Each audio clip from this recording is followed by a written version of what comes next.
El mercado está marcando máximos, mientras, en paralelo, una parte crítica del sistema financiero empieza a tensarse fuera del radar.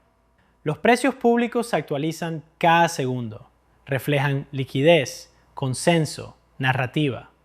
Pero hay otra capa, más lenta, más opaca, donde los activos no cotizan en tiempo real, donde el valor no lo determina el mercado, sino un modelo.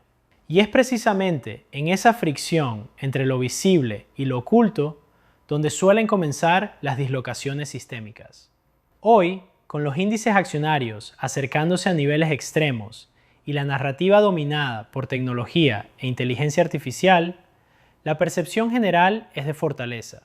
Sin embargo, al mismo tiempo, el petróleo se mantiene en niveles elevados, el costo de financiamiento sigue siendo restrictivo y, más importante aún, empiezan a aparecer presiones de liquidez en el universo de crédito privado. Fondos que durante años ofrecieron rendimientos atractivos, ahora enfrentan solicitudes de rescate crecientes. Y eso introduce una dinámica completamente distinta. Activos y líquidos, financiados con expectativas de liquidez. Lo que estamos viendo no es un evento aislado, sino el inicio de un proceso. Históricamente, los techos de mercado no se producen con un colapso inmediato, sino con una fase de distribución prolongada. El capital institucional comienza a reducir exposición, mientras el inversor minorista, impulsado por la narrativa dominante, absorbe ese riesgo. Es un traspaso silencioso. No ocurre en días, ocurre durante meses.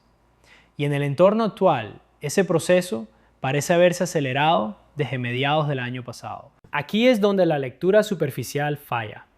El foco sigue en resultados corporativos, en si las empresas superan o no estimaciones. Pero ese marco es engañoso.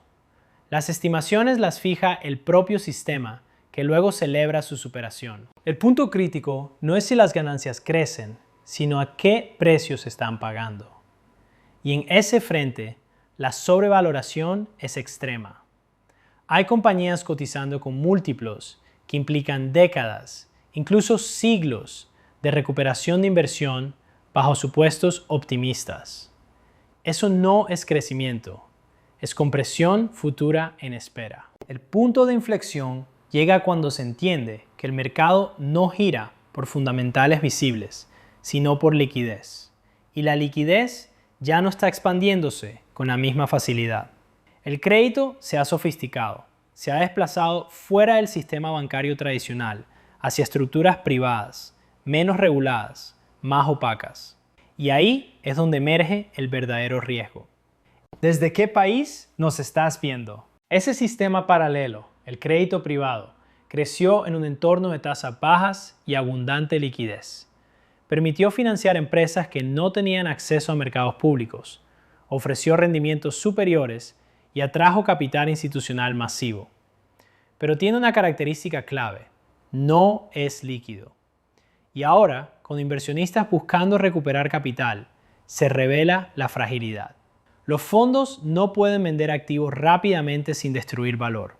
Y para cubrir salidas, recurren a endeudamiento adicional, es decir, apalancamiento, sobre y liquidez. Esa combinación es estructuralmente inestable, porque cuando el ciclo gira, no solo cae el valor de los activos, sino que el acceso a financiamiento también se contrae. Y ahí es donde la iliquidez se convierte en insolvencia. Lo que amplifica el problema es que este riesgo no está contenido. Parte de ese crédito ha sido empaquetado, redistribuido, transformado en instrumentos estructurados. Exactamente el mismo mecanismo que vimos antes de la crisis financiera global. No es una repetición exacta, pero la lógica es idéntica. Dispersar riesgo hasta que nadie sabe quién lo tiene. Mientras tanto, en la superficie, el mercado accionario sigue mostrando resiliencia. Pero esa divergencia no es señal de fortaleza, sino de retraso. Los mercados públicos reaccionan más rápido, pero también pueden ignorar señales durante más tiempo, cuando la liquidez todavía fluye. El crédito privado, al no tener precios en tiempo real, acumula tensión sin reflejarla, hasta que no puede hacerlo más. El elemento que conecta todo esto es el apalancamiento. No solo en crédito privado, sino en márgenes, en derivados, en productos especulativos. El nivel de exposición al riesgo en el sistema es históricamente alto. Y eso cambia la dinámica del ciclo. No se necesita un shock externo masivo. Basta con una restricción progresiva de liquidez. La historia muestra que los sectores más favorecidos durante el auge suelen ser los más castigados en la contracción. En los años 20 fueron las aerolíneas. Hoy es la inteligencia artificial. Eso no implica que la tecnología sea relevante, sino que el precio pagado por ese crecimiento puede ser insostenible. Empresas pueden seguir creciendo mientras sus acciones caen un 70 u 80%. Esa desconexión es clave. Al mismo tiempo, se empieza a observar un comportamiento típico de fases tardías. Proliferación de productos especulativos. Horizontes de inversión cada vez más cortos. Instrumentos diseñados para capturar movimientos intradía. Eso no es sofisticación, es exceso de confianza en un entorno que ha sido sostenido artificialmente. El rol de los bancos centrales es determinante en este punto, porque el sistema ya no puede absorber una contracción de liquidez sin consecuencias severas. La deuda acumulada es demasiado alta. Eso implica que, ante una dislocación, la respuesta probable será expansión monetaria. No por elección ideológica, sino por necesidad sistémica. Y esa respuesta tiene implicaciones directas.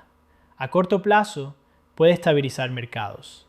A mediano plazo, erosiona el poder adquisitivo.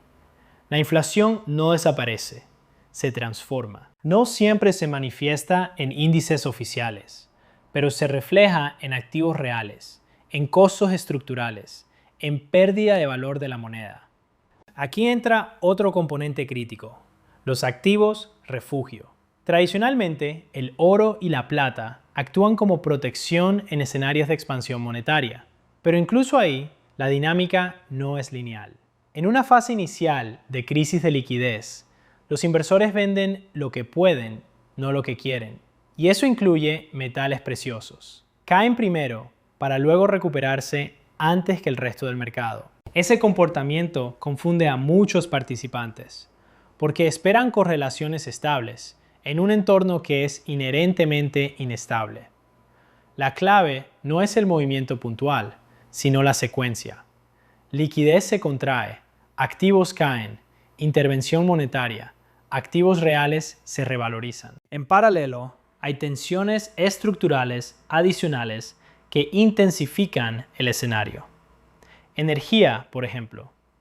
La oferta no está creciendo al ritmo de la demanda potencial. Eso introduce presión inflacionaria, independiente de la política monetaria. Lo mismo ocurre con insumos clave, como fertilizantes o componentes industriales críticos.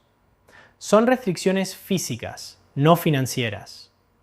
Cuando esas variables convergen con un sistema altamente apalancado y dependiente de liquidez, el margen de error se reduce drásticamente. No se trata de si habrá ajuste, sino de cómo se manifestará. El inversor institucional ya está reaccionando. Reducción de exposición, acumulación de liquidez, rotación hacia activos menos sensibles al ciclo. No es una salida abrupta, es una redistribución progresiva. Pero el inversor minorista, en gran medida, sigue guiado por narrativa, no por estructura. Y esa es la simetría central del mercado actual. Información no es lo mismo que interpretación. Los datos están disponibles, pero el contexto no siempre es evidente. Se necesita entender la interacción entre liquidez, crédito y comportamiento. De cara a lo que viene, no hay un único escenario, sino múltiples trayectorias posibles, condicionadas por la respuesta del sistema. Si la liquidez se contrae sin intervención, el ajuste será rápido y profundo. Si hay intervención agresiva, el ajuste se diluye en el tiempo, pero se traslada a inflación y distorsión de precios relativos. En ambos casos, el punto de partida es el mismo: sobrevaloración, exceso de apalancamiento y deterioro en la calidad de la liquidez. Lo que cambia es la forma en que el sistema absorbe ese desequilibrio. La señal a observar no está en los titulares, sino en los flujos. Crédito que deja de expandirse, spreads que empiezan a ampliarse, restricciones en rescates, aumento en costos de financiamiento. Son indicadores adelantados que preceden al movimiento en precios. El mercado todavía no ha internalizado completamente esa dinámica. Pero la transición ya comenzó. Y en este tipo de entornos, la velocidad del cambio suele sorprender, incluso a los participantes más experimentados. Lo que está en juego no es solo la dirección del mercado, sino la integridad del mecanismo que lo sostiene. Y eso redefine completamente la forma en que debe interpretarse cada movimiento a partir de ahora.